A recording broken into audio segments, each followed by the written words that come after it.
साथियों नमस्कार। इससे पहले जो भी कक्षा हुई थी उसमें हमने लकारों के संबंध में चर्चा की थी और अब जो जानकारियाँ प्राप्त करेंगे वो विभक्तियों के संबंध में जानकारियाँ वो प्राप्त करेंगे। तो साथियों हमने मुख्य रूप से ये पढ़ा भी था कि भाई जहाँ धातु रूप आता है वहाँ लकारों की बात होती है, जहाँ शब्द रूप आता है वहाँ विभक्तियों की बात होती है। और इतना भी हमने अनुवाद जब प्रारंभ किया था तो सीखा था कि विभक्तियाँ हैं वो 7 होती हैं और कारक हैं वो कितने होते हैं, 6 होते हैं। और ये प्रश्न काफ़ी बार एग्जाम में आता भी है। एक विभक्ति ऐसी होती है जहाँ किसी भी कारक का विधान नहीं किया जाता है, वहाँ उस विभक्ति का प्रयोग किया जाता है। और बिल्कुल आप सही जानते हो उस विभक्ति का नाम है षष्ठी विभक्ति, क्योंकि षष्ठी विभक्ति है वो संस्कृत के विद्वानों ने ये कहा है कि शेष अर्थ के लिए प्रयुक्त होती है।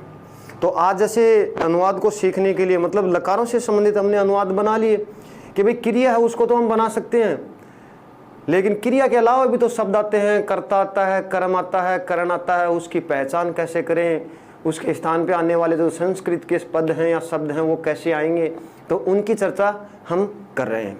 तो सबसे पहले हम शब्द हैं वो लेकर के चलते हैं राम शब्द। लेकिन साथियों उससे पहले थोड़ा ये भी जानना जरूरी है कि संस्कृत में कहीं पर नाम आएगा अकारांत और कहीं पे नाम आएगा इकारांत, या फिर हो सकता है कहीं वो नाम दे दे आकारांत और हो सकता है कहीं पे नाम दे दे वो इकारांत, या फिर जैसे मान लीजिए कहीं पे नाम दे दे वो नकारांत,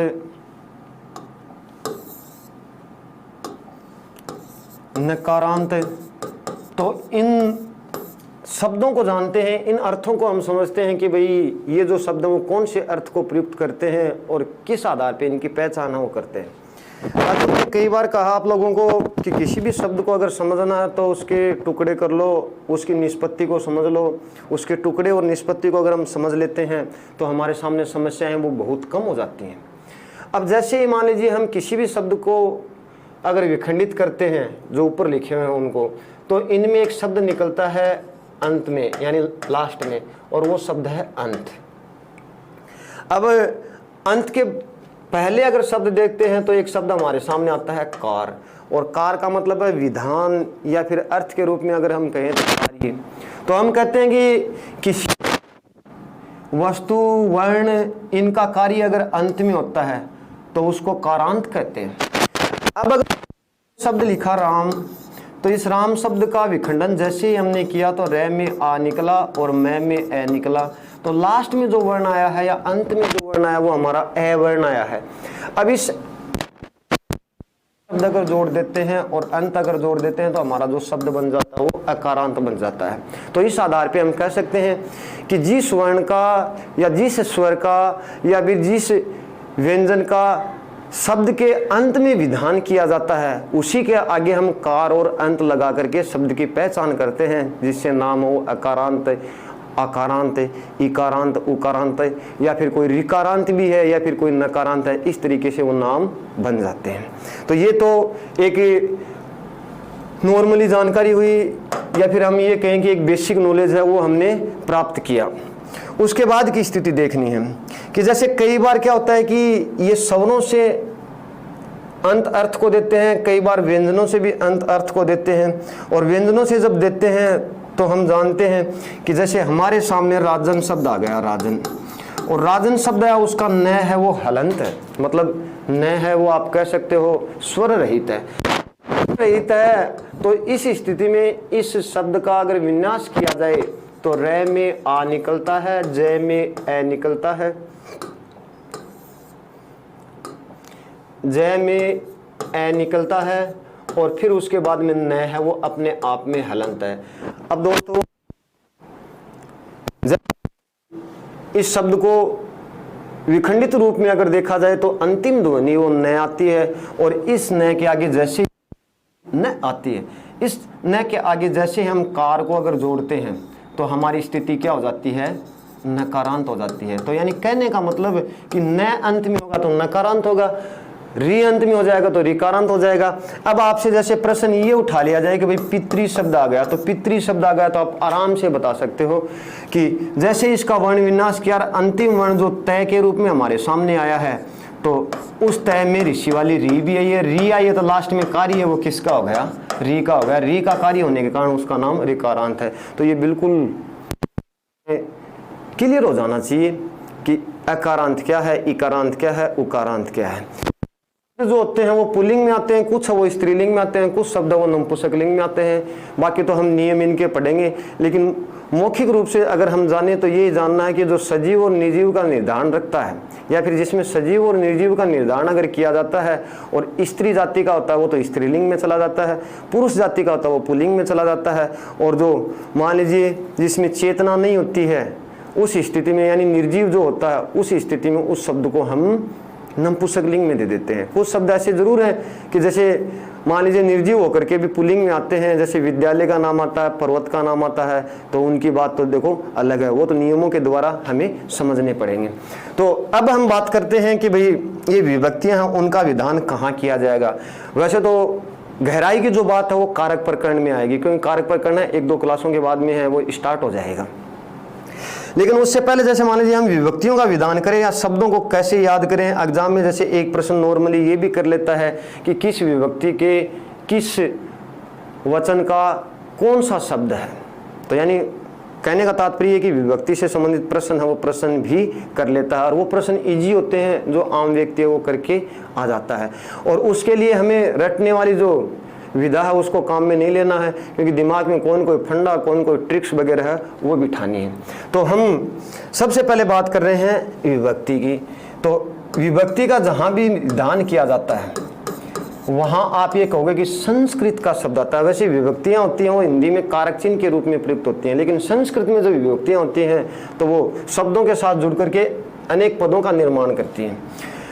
अब जैसे विभक्ति का जहाँ पर भी नाम आएगा तो आप ये कहोगे कि वहाँ या तो कोई संज्ञा शब्द होगा, और साथियों संज्ञा शब्द नहीं होगा तो सर्वनाम शब्द होगा, और बाय द वे अगर मान लीजिए सर्वनाम शब्द नहीं होगा तो आप कह दोगे विशेषण शब्द होगा। तो जैसे हिंदी में आप 4 विकारी शब्द पढ़ते हो, तो 4 विकारी शब्द जो पढ़ते हो उस स्थिति में आपको यही जानना है कि चारों जो विकारी शब्द होते हैं उनमें 3 विकारी शब्द, गौर करना बात पे, 3 विकारी शब्द हैं उनके लिए तो विभक्तियों का प्रयोग होता है, और एक जो विकारी शब्द है जिसका नाम क्रिया है, एक जो विकारी शब्द है जिसका नाम क्रिया है उसके लिए धातुओं का प्रयोग होता है। और धातु का जहां पर भी नाम आता है वहां हम जानते हैं कि लकार का नाम आता है, और लकार से जो भी बनने वाले पद होते हैं वो धातु रूप होते हैं। अब जैसे विभक्तियों से जो भी बनने वाले हैं, यानी इन तीनों की अगर हम बात करें तो ये विभक्तियों से बनने वाले हैं, और विभक्तियों से जो भी बनने वाले हैं उनसे हम शब्द रूप बनाते हैं, शब्द रूप, क्योंकि धातु प्रत्यय संस्कृत में तिंग प्रत्यय कहलाते हैं, और शब्द में प्रयुक्त होने वाले जो प्रत्यय होते हैं वो सुप प्रत्यय कहलाते हैं, यानी सुप प्रत्यय। इसकी भी चर्चा आएगी प्रत्यय के अंदर, लेकिन जानना है। तो इन प्रत्ययों को हम कहते हैं, यहाँ जो प्रत्यय प्रयुक्त होते हैं उन प्रत्ययों को हम कहते हैं तिंग प्रत्यय। तो सुप और तिंग है जैसे नहीं सामने, तो इतना तो हम याद कर लेंगे भाई सुप प्रत्यय हैं वो विभक्तियों में लगते हैं और तिंग प्रत्यय हैं वो लकारों में लगते हैं। अब प्रत्यय का जब टॉपिक आएगा उसको एक अलग अंदाज में या अलग तरीके से हम पढ़ेंगे, लेकिन यहाँ पे मैंने कहा कि हम चर्चा विभक्तियों की कर रहे हैं। अब कहीं भी अगर विभक्ति आएगी तो वहां कारक का नाम भी आएगा, कारक का, और कारक का कहीं भी नाम आएगा तो नॉर्मली हमें चिन्ह भी जानना पड़ेगा। चिन्ह भी आपके हिंदी में कई बार शुद्धिकरण में आता है, आप दोनों तरीके से इसको लिख सकते हो। चिन्ह की आप बात करते हो वो विभक्ति की करते हो, विभक्ति। यहां आप क्रम संख्या दे सकते हो।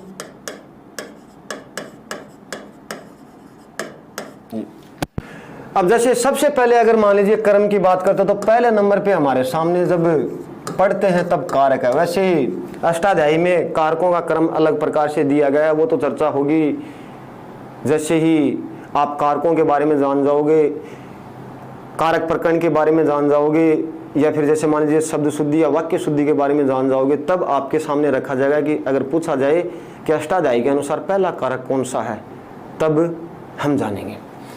अब कर्ता है, कर्ता में चिन्ह का अगर विधान किया जाता तो ने चिन्ह का विधान किया जाता, ये फिर ये चिन्ह है वो लुप्त रहता है।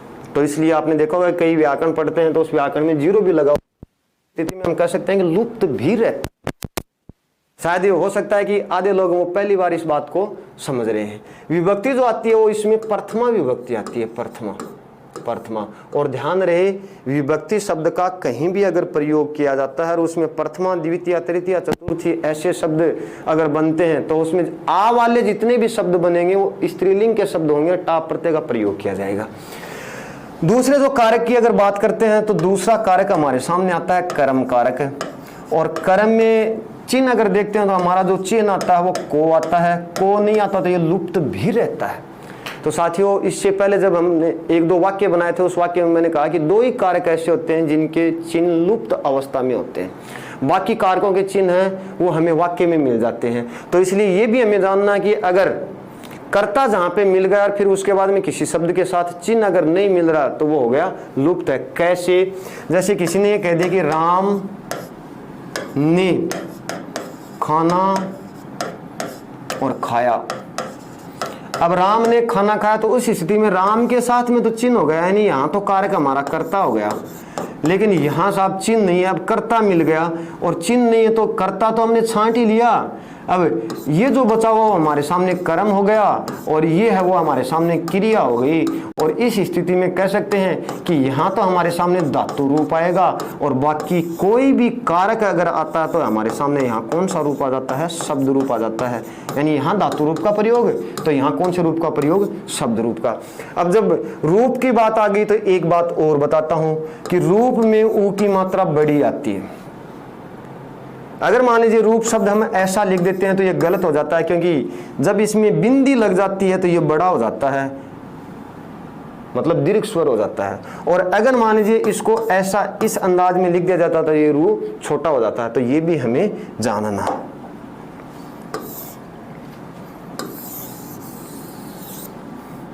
अब उसके बाद में देखो साथियों, ये हमने कर लिया कि भाई कर्म है, उस कर्म का चिन्ह को होता है। विभक्ति का अगर विधान किया जाता तो इसमें द्वितीय विभक्ति का प्रयोग किया जाता है।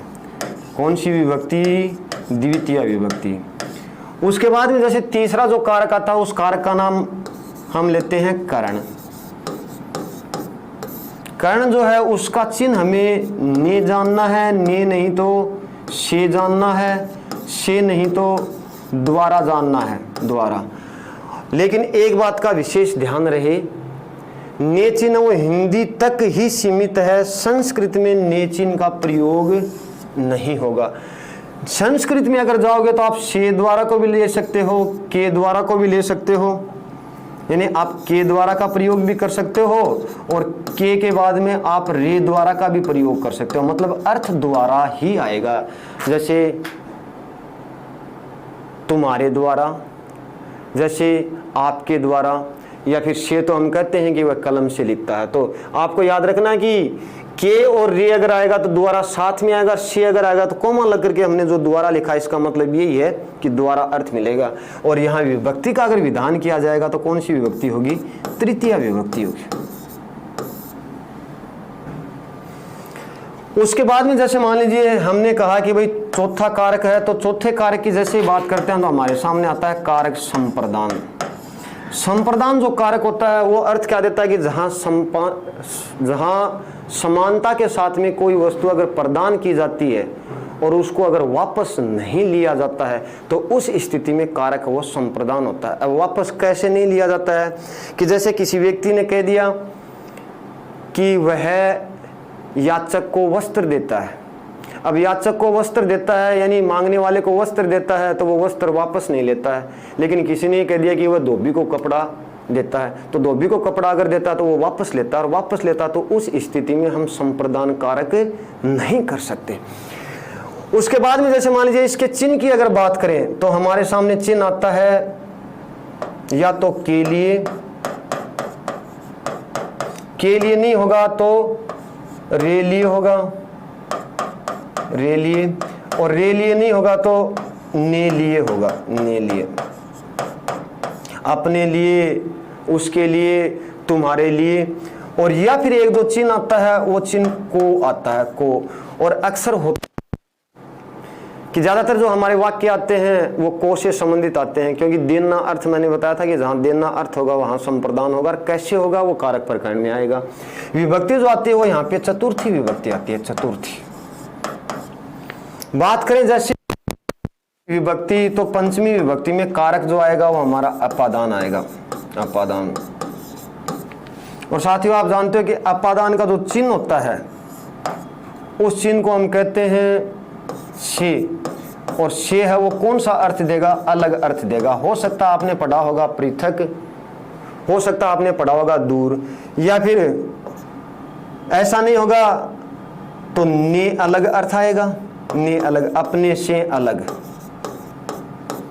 या फिर रे अलग आएगा। तो ऐसे अर्थ हमें प्राप्त होंगे, और ऐसे अर्थ जहां पर भी प्राप्त होंगे वहां आप विभक्ति का अगर विधान करोगे तो पंचमी विभक्ति का विधान करोगे, यानी विभक्ति है वो पंचमी आ जाएगी।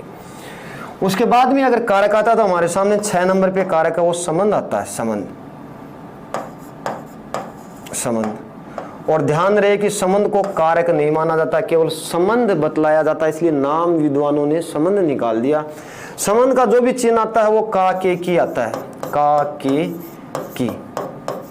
या फिर आप कह सकते हो कि ना ने नी, यानी नानी ने, या ना ने नी नहीं कहते हो तो आप कह सकते हो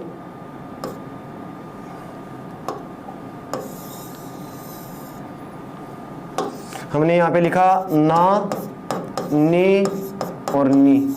या फिर आप कह सकते हैं कि रा, रे और री। उसके बाद में जैसे इसमें विभक्ति का अगर विधान करते हो तो आपके सामने जो विभक्ति आती है उस विभक्ति को हम कहते हैं षष्ठी विभक्ति, षष्ठी। और यहाँ पे एक छोटी सी बात याद कर लो, शेषे अर्थे षष्ठी विभक्ति स्यात्, कि शेष अर्थ में षष्ठी विभक्ति होती है। उसके बाद में जैसे हम कारक की बात अगर करें तो 7वें नंबर पे हमारे सामने जो कारक आ जाता है उसका नाम है अधिकरण। और बिल्कुल आपने इसके अर्थ को भी पढ़ा होगा कि अधिकरण में जो भी चिन्ह आता है वो में आता है, में नहीं आता तो पर आता है। और आप जानते हो पे हिंदी में काम में लेते हैं। इसमें जो विभक्ति आती है वो हमारे सामने सप्तमी विभक्ति आती है, सप्तमी। तो सप्तमी विभक्ति का विधान किया जाता है। स्क्रीनशॉट लेना चाहो तो ले लीजिए। तो इस तरीके से कारकों का विधान है वो किया जाता है, विभक्तियां हम पढ़ते जाते हैं और उसके आधार पे इनको करते जाते हैं। अब जैसे मान लो शब्द रूप अगर बनाएंगे तो उनके अर्थ कैसे जानेंगे, कि किसी भी वाक्य में जैसे मान लीजिए राम शब्द हमारे सामने आ गया, राम, तो राम शब्द आया तो प्रथमा विभक्ति आई। जैसे शब्द हमारे सामने रामम आ गया, रामम आते विभक्ति द्वितीय आ गई। और जैसे हमारे सामने शब्द रामेण आया तो विभक्ति तृतीय आ गई।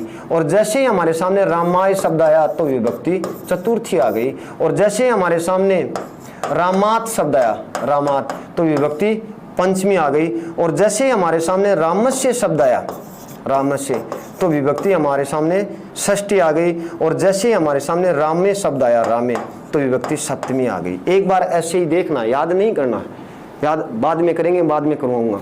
अब जैसे मान लीजिए रामा आया तो इसका मतलब संस्कृत का पद आया। और जैसे इसका हिंदी में अगर अनुवाद किया तो पता है कि भूतकालिक अगर वाक्य है तो ने का प्रयोग होगा, यानी राम ने हो जाएगा। और भूतकालिक वाक्य अगर नहीं है तो ने का प्रयोग नहीं होगा, क्योंकि सर्वनाम शब्दों में भी भूतकालिक रूप बनता है, संज्ञा शब्दों में भी भूतकालिक रूप बनता है। लेकिन प्रयोग जब ने का होता है तो आप कहते हो कि सकर्मक क्रिया के साथ ने का प्रयोग मिल जाता है। रामम जैसे ही शब्द आया तो आप कहोगे कि भाई संस्कृत का शब्द आया, और संस्कृत का शब्द आया तो इसका हिंदी में जैसे रूपांतरित रूप बनाया तो राम को बनाया। रामेण शब्द आ गया तो राम के द्वारा हो गया, राम से हो गया। या फिर जैसे मान लीजिए हम कहते हैं राम द्वारा। जैसे ही हमने रामाय शब्द बनाया तो रामाय शब्द बनाते हमारे लिए हो गया कि राम के लिए। रामात शब्द बनाया तो हो गया कि राम से, अलग होने के अर्थ में। जैसे ही शब्द राम से बनाया तो राम का, राम के, राम की, राम का घर, राम के पिता, राम की माता यानी का के की का प्रयोग करते हैं, तो शे का मतलब गया का। अब राम में अगर आया तो राम में करोगे। अब जैसे मान लीजिए कोई भी वाक्य हमने बनाया और बनाते हुए ये कहा कि बालक राम से दूर रहता है, बालक राम से अलग रहता है, तो इस वाक्य में शे का प्रयोग किया गया। शे का प्रयोग किया गया तो आप कारक के अनुसार इसका विधान कर सकते हो। अभी उपपद विभक्तियों में नहीं आ रहे, अभी कारक विभक्तियों में आ रहे, क्योंकि संस्कृत में विभक्तियां दो प्रकार की चलती हैं, उपपद विभक्ति और कारक विभक्ति। चर्चा करेंगे इसकी। बिल्कुल आप सही अंदाजा लगा रहे हो जो पहले पढ़े हुए हो कि उपपद विभक्ति वहां होती है जहां कारक चिन्ह का विधान न करते हुए शब्द को संस्कृत में बनाया जाता है या संस्कृत की विभक्ति का विधान किया जाता है, तो वहां कारक चिन्ह वो गौण हो जाते हैं, और गौण हो जाते हैं तो उस विभक्ति को उपपद विभक्ति बना दिया जाता है। अब ये तीनों शब्द हम हिंदी में आ प्रत्यय के योग से, संस्कृत में टा प्रत्यय के योग से बनते हैं।